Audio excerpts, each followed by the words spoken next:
नमस्ते विद्यार्थी मित्रांनो, आजच्या व्हिडिओमध्ये आपण बघणार आहे की एम.टेकचं रजिस्ट्रेशन कसं करायचं. सगळ्यात अगोदर आपल्याला CET सेल सर्च करायचं आहे गुगलवरती. CET सेलच्या होम पेजवरती गेल्यानंतर कॅपमध्ये 2024-25 सर्च करायचं आहे. त्याच्यामध्ये गेल्यानंतर एम.टेकची लिंक तुम्हाला ब्लिंक होताना दिसेल, म्हणजेच ॲक्टिवेट झालेली आहे. ठीक आहे, याच्यामध्ये सुरुवातीला न्यू रजिस्ट्रेशन करायचं आहे ना. जर तुम्ही रजिस्ट्रेशन केलेलं असेल ऑलरेडी तर करणार नाही, तर याच्यावरती क्लिक करायचं. पहिले अगोदर न्यू रजिस्ट्रेशनवरती क्लिक करा. याच्यामध्ये आता तुम्हाला इन्फॉर्मेशन देतील की ऑल जे पॉईंट आहेत ते तुम्ही व्यवस्थित वाचलेले आहेत का, हे एकदा चेक करा. वाचून घ्यायचे आहेत. पाहिजे तर स्क्रीनशॉट काढा तुम्ही आणि वाचून घ्या. बघा, या ठिकाणी काही इन्स्ट्रक्शन्स दिलेले आहेत, जसं की ब्राउचर जे आहे ते केअरफुली वाचा म्हणत आहेत. ठीक आहे, डॉक्युमेंट जे फॉर्मॅट स्टँडर्ड फॉर्मॅटमध्ये दिलेले आहेत, प्रोफार्मा वगैरे, डॉक्युमेंट स्कॅन करा व्यवस्थित. त्यानंतर प्रोफार्मा जे आहे तुमचे, त्या प्रोफार्मामध्ये व्यवस्थित डॉक्युमेंट मेन्शन करा, है ना. त्यानंतर व्हेरीफाय तुमचं नेम, कॅटेगरी, जेंडर वगैरे ETC व्हेरीफाय करा. काय म्हणता येतं, check daily SMS WhatsApp message on your requested mobile number. ठीक आहे, आता याच्यामध्ये तसेच युअर मेसेज बॉक्स, तुमच्या लॉग इनमधला मेसेज बॉक्स म्हणताय, है ना. मेसेज बॉक्स ते CET सेल तर कधी रीड करत नाही, बट तुम्हाला सांगताना सांगत आहे की डेली चेक करा म्हणून. ठीक आहे, असो. काय सांगितलेलं आहे इथं, please check the important dates. आणि नंतर काय म्हणते, download and install mobile app from Play Store iOS Android for latest update. तुम्हाला याचं ॲप पण मोबाईलवरती डाउनलोड करा असं म्हणत आहेत. ठीक आहे, इन्स्ट्रक्शन वाचलेलं आहे आपण. येसवरती क्लिक करायचं. या ठिकाणी बघा, फर्स्ट जे आहे रजिस्ट्रेशन कॅटेगरी, तुमची रजिस्ट्रेशन कॅटेगरी कोणती आहे, स्पॉन्सर्ड आहे, नॉन स्पॉन्सर्ड आहे, की स्पॉन्सर्ड प्लस नॉन स्पॉन्सर्ड आहे, अदर आहे, की एक्सपिरियन्स विदाऊट स्पॉन्सर्ड. ठीक आहे, तर आता जर तुम्ही गेटची एक्झाम दिलेली असेल तर तुम्ही नॉन स्पॉन्सर्डवरती क्लिक करायचं आहे, आणि जर स्पॉन्सरशिपचं लेटर असेल तुमच्याकडे तर स्पॉन्सर्डवरती क्लिक करायचं आहे. ठीक आहे, जर तुम्ही फॉरेन कॅन्डिडेट वगैरे जर असाल तर तुम्हाला अदरमध्ये सिलेक्ट करायचं आहे. गेटची एक्झाम दिलेली आहे या स्टुडंटना, त्यामुळे आपण नॉन स्पॉन्सर्डवरती क्लिक करत आहे. ठीक आहे, त्यानंतर इथं या ठिकाणी म्हणताय की व्हॅलिडेट स्कोअर ऑफ गेट. त्यासाठी तुम्हाला तुमची डिटेल इन्फॉर्मेशन या ठिकाणी टाकायची आहे, जसं की candidate full name as per HSC marksheet, 12वीच्या मार्कशीटवरती जसं नाव आहे तसं तुम्हाला या ठिकाणी नाव टाकायचं आहे. त्यानंतर फादर्स नेम, आईचं नाव, मदर्स नेम, नंतर मेल फिमेल बघा तुम्ही काय ते, जेंडर एकदा कन्फर्म करायचा, डेट ऑफ बर्थ टाकायची आहे, रिलिजन, मदर टंग, एवढी इन्फॉर्मेशन आपल्याला लिहायची आहे. ठीक आहे, तर एक एक इन्फॉर्मेशन आपण फिल करूया. 60,000 आहे, म्हणून 4.5 ते 5 लाखाच्या दरम्यान आहे. नॅशनॅलिटी कोणती, तर आपली इंडियन राहणारच आहे. त्याच्यानंतर टाईप ABCDE आणि OMS असे कॅटेगरी आहेत. टाईप ए म्हणजे काय, तर जो विद्यार्थी महाराष्ट्रामध्ये जन्मला आणि त्यानं शिक्षण जे आहे त्याचं महाराष्ट्रामध्येच कंप्लीट केलं, असा विद्यार्थी म्हणजे टाईप एमध्ये असतो. जनरली 90% स्टुडंट जे आहे ते याच टाईप एमध्येच येतात. त्यानंतर type of document required for uploading type ए, म्हणजे टाईप ए कशावरनं, तर महाराष्ट्राचा उल्लेख जो आहे या ठिकाणी 3 ऑप्शन येतात तुम्हाला, बर्थ सर्टिफिकेट, डोमिसाईल सर्टिफिकेट किंवा स्कूल लिव्हिंग. स्कूल लिव्हिंगवरती जर बर्थ प्लेस मेन्शन केलेलं असेल आणि तुमच्या TCवरती महाराष्ट्राचा उल्लेख केलेला असेल तर ते ॲज अ डोमिसाईल म्हणून किंवा आपण टाईप एचं प्रूफ म्हणून चालतं. किंवा बर्थ सर्टिफिकेट जे आहे, बर्थ सर्टिफिकेट आपल्याला दवाखान्याचं चालत नाही, आपल्याला लागतं तहसीलदाराचं. ठीक आहे, किंवा डोमिसाईल सर्टिफिकेट, नॅशनॅलिटी डोमिसाईलचं कंबाईन असतं, ते असेल तर व्हेरी गुड आहे. जे तुमचं तिन्हीपैकी डॉक्युमेंट असेल त्याला येस करायचं आहे. त्यानंतर तुमची कॅटेगरी चेक करा, तुमची कॅटेगरी कोणची आहे त्यावरनं तुम्हाला काय करायचं आहे, सिलेक्ट करायचं आहे. तर हा स्टुडंट जो आहे तो OBC कॅटेगरीमध्ये आहे. ठीक आहे, OBC कॅटेगरीमध्ये सब कॅटेगरी बघायची आहे की कास्ट कोणती येते. ठीक आहे, तर तुमच्या कास्ट सर्टिफिकेटवरती क्लिअरली मेन्शन केलेलं असतं की कास्ट कोणती आहे, आणि कास्टच्या समोर तुमचा नंबर लिहिलेला असतो. ठीक आहे, आता या ठिकाणी स्टुडंटची आहे वाणी W, आणि सिरियल नंबर आहे 190, म्हणून आपण या ठिकाणी हा सिलेक्ट केलेला आहे. व्हॅलिडिटीचं स्टेटस बघायचं आहे आपल्याला. 3 ऑप्शन येत आहेत. अवेलेबल असेल तर येस करायचं आहे. अप्लाइड बट नॉट रिसीव्हमध्ये तुम्ही अप्लाय केलेलं आहे आणि तुम्हाला व्हॅलिडिटी आलेली नाही, म्हणजे तुमच्याकडे रिसिप्ट आहे, असं जर असेल तर ही कॅटेगरी सिलेक्ट करायची आहे. आणि जर तुम्ही अप्लाय केलेलंच नसेल तर नॉट अप्लायवरती क्लिक करायचं आहे. या ठिकाणी या स्टुडंटची व्हॅलिडिटी अवेलेबल आहे म्हणून आपण अवेलेबलवरती क्लिक करतोय. अप्लाइड बट नॉट रिसीव्हवरती क्लिक केलं तर तुम्हाला जी तुमची रिसिप्ट आहे तर रिसिप्टचे डिटेल या ठिकाणी टाकावे लागते है ना. बट या स्टुडंटची अवेलेबल आहे त्यामुळे आपण ही करणार आहे. नॉन क्रिमी लेअर परत 3 ऑप्शन येत आहेत. Available, applied but not receive आणि नॉट अप्लाइड. ठीक आहे.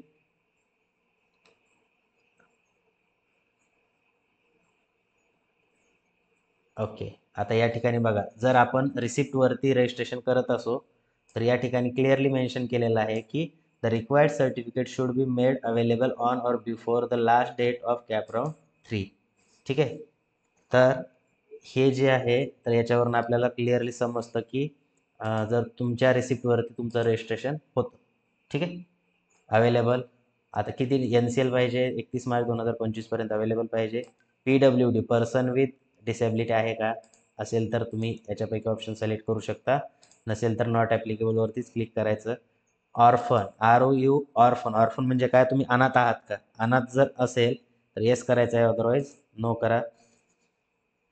मायनॉरिटी स्टेटस, मायनॉरिटी आहे का, असेल तर येस, अदरवाईज नो. मायनॉरिटीचे 2 प्रकार पडतात, लिंग्विस्टिक मायनॉरिटी आणि आपली कॅटेगरीची जी मायनॉरिटी असते रिलिजनवाली. ठीक आहे. रिलिजियस आणि दुसरी कोणती, लँग्वेजवाली. ठीक आहे. असेल तर येस करा, अदरवाईज नो. त्यानंतर इथे तुमचा कम्युनिकेशन ॲड्रेस मेन्शन करायचा आहे, तुमचा जो ॲड्रेस असेल घरचा. ठीक आहे. या ठिकाणी आता पासवर्ड जो आहे तो पासवर्ड तुम्हाला सिलेक्ट करायचा आहे. पासवर्ड हा कमीत कमी 8 डिजिटचा पाहिजे. त्याच्यामध्ये लेटर पाहिजे तुमचं कॅपिटल स्मॉलचं कॉम्बिनेशन, नंबर पाहिजे आणि स्पेशल सिम्बॉल. आता या ठिकाणी बघा काय करत आहे आपण, एकतर नाव टाकू शकतो आपण, त्यातलं पहिलं लेटर कॅपिटल, @ 1 2 3 किंवा तुमच्या गाडीचा नंबर वगैरे काही या ठिकाणी टाकू शकता तुम्ही. तर या ठिकाणी पासवर्ड मी टाकत आहे. या ठिकाणी नंतर शेवटी कॅप्चा टाकायचा आहे, कॅपिटल स्मॉल बघून घ्या आणि सेव्ह अँड प्रोसीडवरती क्लिक करायचं आहे. ठीक आहे. सेव्ह अँड प्रोसीडवरती क्लिक केल्यानंतर तुमच्या मोबाईलवरती OTP जाईल, तो OTP या ठिकाणी टाकायचा आहे.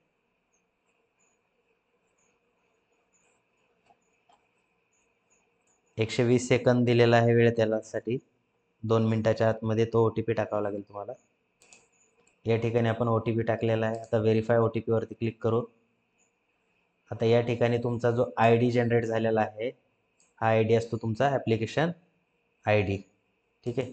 हा ॲप्लिकेशन ID आणि तो जो पासवर्ड आपण जनरेट केलेला होता तो पासवर्ड काय झाला, तुमचा लॉग इन पासवर्ड आणि हा ID. तर इथून पुढची जी प्रोसेस असेल तुमची ती पूर्ण या ID आणि पासवर्डवरती होईल. ID एकदा जनरेट झाला तुमचा की नंतर 4 नंबरची जी लिंक आहे इथे रजिस्टर्ड कॅन्डिडेट लॉग इन, याच्यावरती क्लिक करायचं आहे तुम्हाला लेफ्ट साईडला. ठीक आहे. तर ॲप्लिकेशन IDच्या ठिकाणी तो ID टाका आपला. तर या ठिकाणी ID, पासवर्ड आणि कॅप्चा टाकल्यानंतर साइन इन वरती क्लिक करायचं आहे. या ठिकाणी पासवर्ड थोडंसं, साइन इन वरती क्लिक केल्यानंतर अशा प्रकारचा इंटरफेस तुमच्या समोर ओपन येईल. या ठिकाणी तुम्हाला बघा 2 ऑप्शन दिलेले आहेत. एक तर ई स्क्रुटिनी करू शकता मोड, किंवा तुम्ही फिजिकल स्क्रुटिनी हा पण वेळ हे करू शकता. ई स्क्रुटिनीसाठी तुम्हाला डॉक्युमेंट व्हेरीफाय करायची गरज नाही पडणार कुठे. फिजिकल स्क्रुटिनी जर करायची असेल तर त्या ठिकाणी तुम्हाला IFC सेंटरवरती जाऊन तुमचे डॉक्युमेंट व्हेरिफिकेशन करावे लागतील, है ना. या ठिकाणी आपल्याला ई स्क्रुटिनी मोड सिलेक्ट करायचा आहे, म्हणजे आपण घरूनच काय करणार आहे तर फॉर्म भरणार आहे. ठीक आहे. एक स्टेप आपली रजिस्ट्रेशनची कंप्लीट झालेली आहे.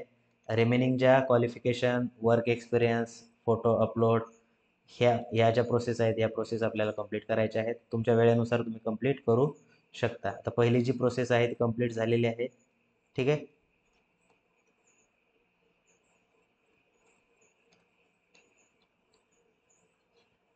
आता नेक्स्ट प्रोसिजर जी आहे याच्यावरती क्लिक करा क्वालिफिकेशन डिटेलवरती. आता याच्यानंतर बघा तुम्हाला हे करायचं आहे की तुम्ही BE BTech झालेला आहे की बी फार्मसी झालेला आहे. तुमचं BE BTech झालं असेल तर BE BTech वरती क्लिक करा. ग्रॅज्युएशनची ब्रँच कोणती होती तुमची ते ब्रँच या ठिकाणी मेन्शन करायचे आहे. या ठिकाणी तुमची ब्रँच सिलेक्ट करायची आहे जे असेल ते. या ठिकाणी स्टुडंटची इलेक्ट्रिकल आहे म्हणून आपण इलेक्ट्रिकल केलेली आहे. ग्रॅज्युएशन कुठून केलेलं आहे युनिव्हर्सिटी इंडियामधून की बाहेरून बाहेर देशातून असेल तर अब्रॉड करा अदरवाईज इंडिया करायचं आहे. युनिव्हर्सिटी जी आहे युनिव्हर्सिटीचं नाव आपल्याला या ठिकाणी शोधायचं आहे. या विद्यार्थ्याची पुणे युनिव्हर्सिटी आहे म्हणून सावित्रीबाई फुले युनिव्हर्सिटीवरती क्लिक केलेलं आहे. आपण ग्रॅज्युएशन ऑफ पासिंग इयर जे काय तुमचं पासिंग इयर असेल ते लिहायचं आहे आणि पास असाल तुम्ही तर पास वरती क्लिक करायचं आहे. आणि जर तुमचा रिझल्ट यायचा बाकी असेल तर तुम्ही अपिअरिंगवरती क्लिक करायचं आहे. ठीक आहे. तुमचं जे पासिंग इयर असेल ते लिहायचं आहे. या स्टुडंटचं 2020ला पास आहे. तुमचे मार्क्स जे आहेत ते पर्सेंटेजवर आहेत की CGPA वरती आहेत हे एकदा चेक करा. पर्सेंटेज असेल तर पर्सेंटेजला सिलेक्ट करा. CGPA असेल तर CGPA वरती क्लिक करायचं आहे. ठीक आहे. आता या ठिकाणी बघा तुमचे जे मार्क्स असतात ते टोटल मार्क्स या ठिकाणी कोणतं लास्टचे 2 सेमिस्टर जे आहेत फायनल इयरचे त्याचं टोटल ॲग्रिगेट आपल्याला घ्यावं लागतं. आता ऑप्टेन मार्क जे आहेत 1500 पैकी किती पडलेले आहेत या स्टुडंटला 1009 आउट ऑफ किती 1500. ठीक आहे. तर हे जे पर्सेंटेज आहे हे पर्सेंटेज एवढ्या पर्सेंटेजचे मार्क स्टुडंटला मिळालेले आहेत. ठीक आहे. त्यानंतर जर तुमचे CGPA असेल तर CGPA या ठिकाणी तुम्हाला टाकायचं आहे आणि सोबतच तुम्हाला कन्व्हर्जनचा फॉर्म्युला दिलेला असेल ते या ठिकाणी टाकायचं आहे. याच्यानंतर बघा SSC आणि HSCची डिटेल तुम्हाला इथे भरायची आहे. त्यानंतर BEची आहे ना आणि सेव्ह अँड प्रोसीड करायचं आहे. ठीक आहे. तर हे डिटेल भरून घ्या. 10वीला इंग्लिशमध्ये किती मार्क होते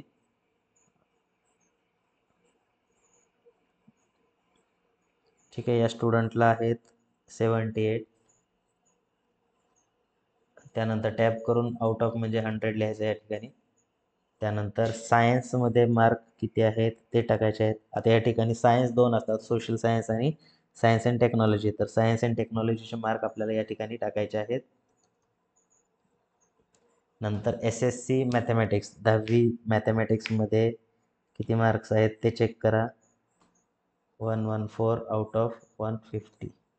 आता जे स्टुडंट आहे त्यांना आउट ऑफ 100 असतील ते तुमचं जे असेल ते टाकायचं आहे.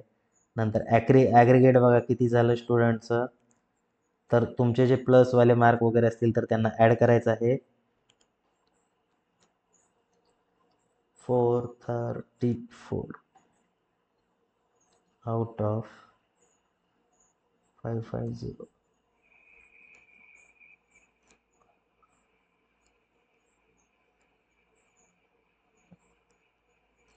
ठीक आहे. असे जे मार्क आहेत ते टोटल या ठिकाणी आपण टाकलेले आहेत. त्यानंतर HSC आणि डिप्लोमा याचा ॲग्रिगेट जर तुम्ही 12वी केली असेल तर 12वीचा ॲग्रिगेट टाकायचं आहे आणि जर तुमचा डिप्लोमा करून तुम्ही इंजिनिअरिंग केलेली असेल तर डिप्लोमाचे मार्क टोटल टाकायचे आहेत. ठीक आहे. ठीक आहे. 12वीचे मार्क आपण टाकलेले टोटल आउट ऑफ हे टाकलेले आहेत. त्यानंतर बघा BE BTech जे झालेलं आहे कॅन्डिडेटचं तर कोणत्या ब्रँचमध्ये झालेलं आहे ते आपल्याला या ठिकाणी टाकायचं आहे. या स्टुडंटचं झालेलं आहे इलेक्ट्रिकल इलेक्ट्रिकल इंजिनिअरिंग. ॲपिअरिंग इयर बघा कोणत्या इयरला तो BEला होता ते ॲपिअरिंग इयर या ठिकाणी मेन्शन करायचं आहे.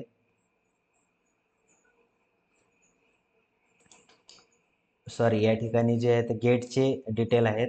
गेट एक्झाम किंवा GPAT फॉर बी फार्मसी याच्यामध्ये कोणती डिसिप्लिनला तुम्ही गेट एक्झाम दिलेली आहे ते प्लस कधी तुम्ही ॲपियर होतात ते इयर लिहायचं आहे.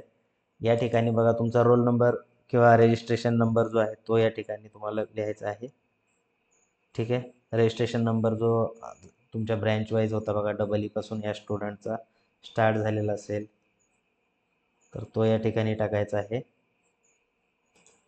हा नंबर रजिस्ट्रेशन नंबर टाकल्यानंतर दोन ऑप्शन समोर येतात तुमच्या की ऑप्टेन क्वालिफाईड और व्हॅलिड स्कोर. जर तुमचा क्वालिफाईड स्कोर असेल तर याच्यावरती क्लिक करायचं, आणि जर तुम्ही गेटचा स्कोर हा नॉन क्वालिफाईड असेल तर याच्यावरती क्लिक करायचं. ठीक आहे. आता क्वालिफाईंग जर असेल तर याच्यावरती क्लिक केल्यानंतर ऑटोमॅटिक तुमचे मार्क या ठिकाणी फेच केले जातील. ठीक आहे. आता या ठिकाणी बघा, या स्टुडंटला किती मार्क पडलेले आहेत ते तुम्हाला लिहायचे आहेत. 7.67 आउट ऑफ 100. ठीक आहे. तर याचा तुम्ही स्क्रीनशॉट ऑलरेडी काढलेला असेल रिझल्टचा, तर त्याच्यावरनं तुम्हाला हे मार्क्स टाकायचे आहेत. 7 प्रोसीड करायचं आहे. यानंतर do you have any work experience. Work experience आहे का, गेट दिलेले असेल तर तुम्हाला वर्क एक्सपिरियन्सला नो करायचं आहे. ठीक आहे. आणि जर एक्सपिरियन्स असेल तुमच्याकडे तर तुम्ही येस करू शकता. ठीक आहे. नंतर तुम्हाला काय करायचं आहे, फोटो आणि सिग्नेचर सेपरेटली अपलोड करायचे आहे. याच्यामध्ये फर्स्ट आपण काय करणार आहे, फोटोग्राफला सिलेक्ट करू आणि अगोदर काय करू, मी डाउनलोड करून घेतो. त्याच्यानंतर आपण फोटो आणि साईन अपलोड करूया. या ठिकाणी अगोदर आपण काय केलं, फोटोग्राफवरती क्लिक केलं. त्यानंतर ओपनमध्ये जाऊया. डाउनलोडमध्ये फोटोला काय करायचं आहे आपल्याला, या ठिकाणी बघा थोडंसं ॲडजस्ट करा.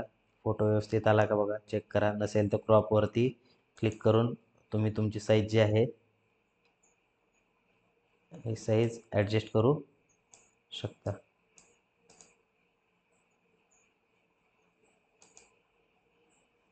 ठीक आहे. तर या ठिकाणी क्रॉप करायची गरज नाही काही.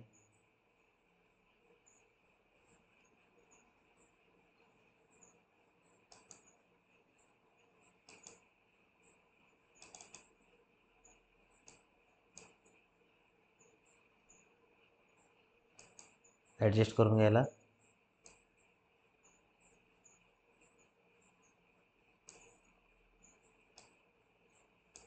ठीक आहे. यानंतर या ठिकाणी बघा ऑप्शन दिसते आपल्याला अपलोडचं. झूम करतो मी. ठीक आहे. या ठिकाणी तुम्हाला दिसायला पाहिजे तुमचा फोटो. नंतर सिग्नेचरवरती क्लिक करा, परत ओपन करा. डाउनलोडमध्ये ऑलरेडी मी त्याची सिग्नेचर जी आहे ती डाउनलोड करून ठेवलेली आहे. नंतर अपलोड करून घ्या. ठीक आहे. फोटो आणि सिग्नेचर या ठिकाणी आपल्याला अपलोड झालेली दिसते. ठीक आहे. म्हणजे व्यवस्थित अपलोड झालेले आहे. त्यानंतर सेव्ह अँड प्रोसीड करायचं आहे.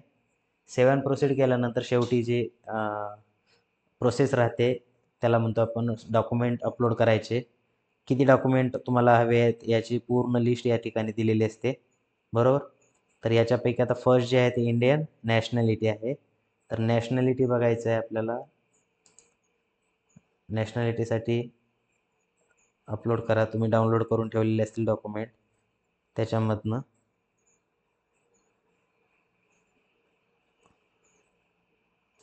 सेम तसंच ओपनवरती क्लिक करायचं. इकडे डाउनलोडमध्ये बघायचं तुमचं डॉक्युमेंट कोणतं आहे. या ठिकाणी जे असेल तुमचं डॉक्युमेंट त्याच्यावरती सिलेक्ट करा, त्याला एंटर करा. PDF मध्ये असेल तर तुम्हाला डायरेक्टली क्रॉप करायची काहीच गरज पडत नाही. ठीक आहे. आता या ठिकाणी व्ह्यूमध्ये जायचं, हे डॉक्युमेंट चेक करायचं आपलं तेच डॉक्युमेंट आहे का. या ठिकाणी डोमेसाईल आहे, नॅशनॅलिटी आहे. ठीक आहे. म्हणजे ओके आहे डॉक्युमेंट आपलं. सिमिलरली डोमेसाईल आहे तुमचं, डोमेसाईल पण तसंच अपलोड करायचं आहे. अशा प्रकारे तुम्हाला सगळे डॉक्युमेंट जे आहेत ते अपलोड करायचे आहेत वन बाय वन, है ना. प्रत्येक डॉक्युमेंट काय तुम्हाला अपलोड करून दाखवत नाही मी, तुम्ही ते करू शकता. या ठिकाणी बघा व्हॅलिड स्कोअर जर असेल तर तुम्हाला गेटचं स्कोअर कार्ड अपलोड करावं लागेल, है ना. नसेल तर त्याचा स्क्रीनशॉट अपलोड केला तरी चालेल. किंवा या ठिकाणी मॅन्डेटरी तर काही दिलेलं नाही, आपण चेक करू अपलोड न करता पण चालते का, है ना. सगळे डॉक्युमेंट मी अपलोड करून घेतो, तुम्ही अशाच प्रकारे डॉक्युमेंट अपलोड करून घ्या. ठीक आहे. आता या ठिकाणी कास्टवरती क्लिक केल्यानंतर 3 ऑप्शन येतात. या ठिकाणी ऑथॉरिटी कोणती आहे. कास्ट सर्टिफिकेटच्या खाली लिहिलेलं असतं बघा, ज्या ठिकाणी ब्ल्यू टिक केलेली असते राईट साईडला, लेफ्ट साईड. तर तिथे कोण कशाची नाव लिहिलेलं आहे. तर या ठिकाणी जनरली HD होत असतं. डिस्ट्रिक्ट कोणता, तर तुमचा जो डिस्ट्रिक्ट असेल तो डिस्ट्रिक्ट टाका. तालुका जो आहे तो या ठिकाणी मेहकर. ओके. आणि डॉक्युमेंट अपलोड करायचं आहे. काय नाव आहे त्याचं, तर कास्ट सर्टिफिकेट एंटर केलं आहे पण अपलोड. ठीक आहे. व्ह्यू करून बघायचं आहे परत तेच अपलोड केलेलं आहे का आपण, आणि रिमेनिंग डॉक्युमेंट आपण अपलोड करायचे आहेत. आता या ठिकाणी व्हॅलिडिटीसाठी व्हॅलिडिटीवरती क्लिक करा आणि व्हॅलिडिटी अपलोड करायची. आता या ठिकाणी बघा व्हॅलिडिटी जी आहे ते व्हॅलिडिटीची डिटेल आपल्याला हे करायची आहे. तर व्हॅलिडिटीला काय करू आपण,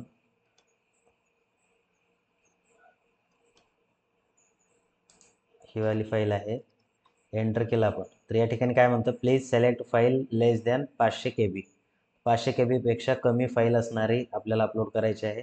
नसेल तुमच्याकडे तर डायरेक्टली आपल्याला काय करायचं आहे, या ठिकाणी गुगलवरती सर्च करायचं ऑनलाईन PDF रिड्युसर. 2-3 वेबसाईट येतील, जे काही वेबसाईट असेल कोणतेही. आता या ठिकाणी फर्स्टवाली लिंकवरती क्लिक केलं आपण, ते डॉक्युमेंटला सिलेक्ट केलं.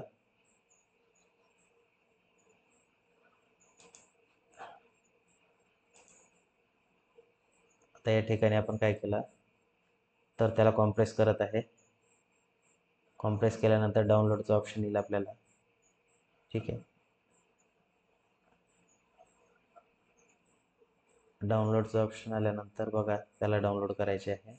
तर या ठिकाणी कॉम्प्रेस फक्त थोडीशीच झालेली आहे. आता ही पण चालणार नाही, कारण 500 KB पेक्षा कमी पाहिजे होती आपल्याला. तर मग दुसरा ऑप्शन, त्याला स्कॅन करून आपण व्हॉट्सअपला पाठवू शकतो. त्याची साईज कमी होते तशी, स्क्रीनशॉट वगैरे घेऊन, किंवा साईज परत आपल्याला कॉम्प्रेस करावं लागेल. तर त्या ठिकाणी आपण मीडियम सिलेक्ट केलं तर कॉम्प्रेस बघा 640 KBची फाईल ही 210 KB मध्ये झाली. तर याला डाउनलोड करून घ्या.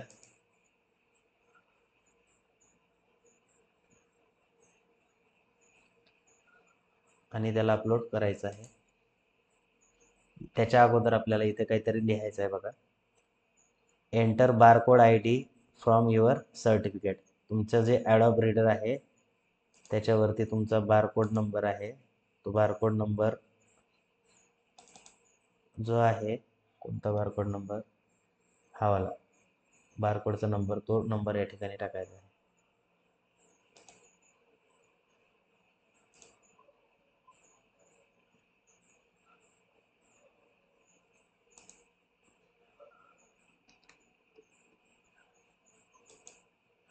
या ठिकाणी click here to view sample आहे ना, तर इथे दिलेला आहे बघा बारकोडचा जो नंबर आहे ED वाला, तर तो वाला नंबर या ठिकाणी टाकायचा आहे.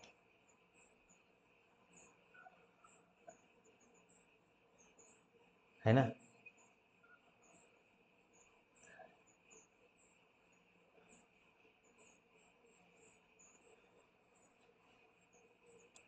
त्या ठिकाणी बारकोडचा नंबर टाकल्यानंतर, हा ED वाला नंबर टाकल्यानंतर सिलेक्ट जस्ट जोडिक्शन असं या ठिकाणी विचारलं जातं. तर त्याच्यावरती क्लिक केल्यावर सोशल अँड वेलफेअरचं एकच ऑप्शन येतं. डिस्ट्रिक्ट जो आहे तो डिस्ट्रिक्ट आपल्या व्हॅलिडिटीवरती लिहिलेला असतो. या ठिकाणी बघा बुलढाणा डिस्ट्रिक्ट आहे, किंवा या सीलवरती पण असतो, तो डिस्ट्रिक्ट या ठिकाणी टाकायचा आहे. आणि या ठिकाणी फाईल जी आहे ती अपलोड करायची आहे.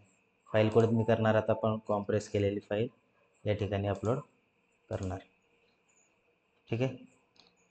तर चेक करा तुमची फाईल जी आहे ती अपलोड झालेली आहे, है ना. त्यानंतर नॉन क्रिमिनल अपलोड करायचं आहे.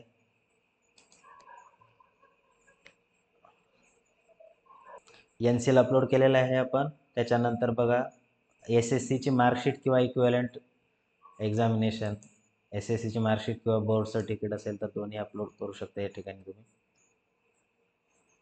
दोन्हीपैकी एक कोणतंही, है ना. तर ते अपलोड करूया आपण. 10वी 12वी SSC आणि HSCची मार्कशीट अपलोड केलेली आहे. त्यानंतर तुम्हाला ग्रॅज्युएशनची मार्कशीट अपलोड करायची आहे.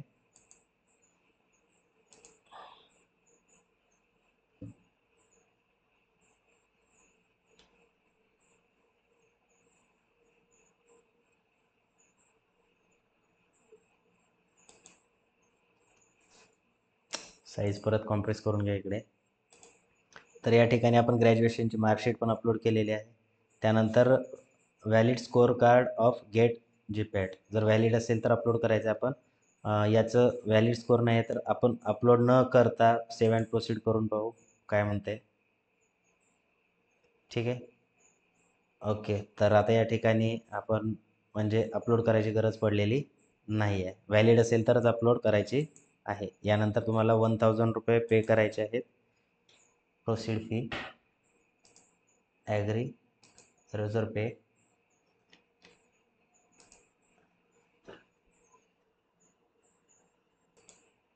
या ठिकाणी आता प्रोसीडवरती क्लिक करू आपण. प्रोसीडवरती क्लिक केल्यानंतर तुमच्यासमोर पेमेंटचे ऑप्शन येतील खूप सारे. या ठिकाणी बघा UPI QR इथे शो QR वरती क्लिक केला तर डायरेक्टली तुम्हाला या ठिकाणी कंटिन्यू अँड पेवरती क्लिक केल्यानंतर QR कोड जनरेट होईल. याला स्कॅन करून तुम्ही पेमेंट करू शकता किंवा दुसरी मेथड सांगतो मी तुम्हाला. या ठिकाणी मोबाईल नंबर तुमचा UPI ID टाकायचा म्हणजे काय तर तुमचा मोबाईल नंबर जो आहे तर आता या ठिकाणी माझा नंबर टाकत आहे मी.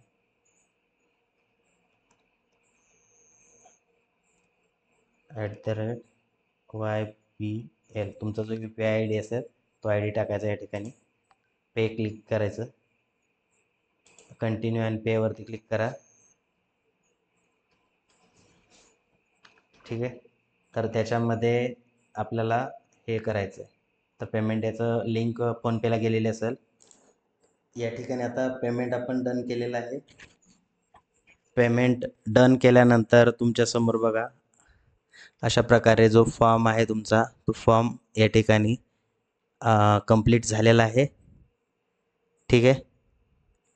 आता या ठिकाणी काय आलेलं आहे list of document not uploaded. ठीक आहे. तर त्यांना आपल्याला अपलोड करावंच लागेल. ठीक आहे. आता या ठिकाणी तुम्हाला काय करायचं आहे submit application form for verification करायचं आहे बरोबर. त्याच्या अगोदर आपण काय करूया गेटचं स्कोअर कार्ड जे आहे ते अपलोड करायचं आहे तर ते पण करून घेऊया लगेच. है ना त्याचा स्क्रीनशॉट जो काढलेला आहे तुम्ही तो स्क्रीनशॉट त्या ठिकाणी अपलोड करून द्या. हे याच्यावरून समजलं की स्क्रीनशॉट तरी अपलोड करावा लागेल. आता या ठिकाणी बघा जे व्हॅलिड स्कोअर कार्ड आहे या ठिकाणी PDF चालत नाही आहे तुम्हाला तर स्कॅन कॉपी म्हणजेच फोटो इमेज पाहिजे. इमेज तुम्ही अपलोड करू शकता PDF अपलोड होत नाही. ठीक आहे. सेव्ह अँड प्रोसीड करा आणि submit application form for verification directly तुम्ही करू शकता याच्यावरती. वर किंवा खाली दोन्ही ठिकाणी ऑप्शन आहेत या ठिकाणी करूया. आता या ठिकाणी काय करणार तुम्ही पासवर्ड जो तुम्ही टाकला होता अगोदर रजिस्ट्रेशनच्या वेळेस तो पासवर्ड या ठिकाणी टाकायचा आहे.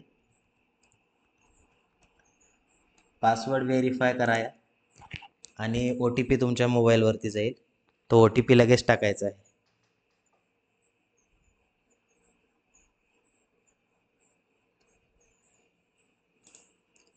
OTP टाकून verify OTP for submit application फॉर्मवरती क्लिक करायचं आणि तुमचा फॉर्म जो आहे तो काय झालेला आहे सबमिट झालेला आहे स्क्रुटिनीसाठी. तुम्ही फिजिकल स्क्रुटिनी पण करू शकता आणि तुमचा फॉर्म जर डाउनलोड करायचा असेल तर याच्यावरती क्लिक करायचं. त्यानंतर सेव्ह ॲज अ PDF. ठीक आहे. तुमचं नाव वगैरे टाकू शकता तुम्ही या ठिकाणी.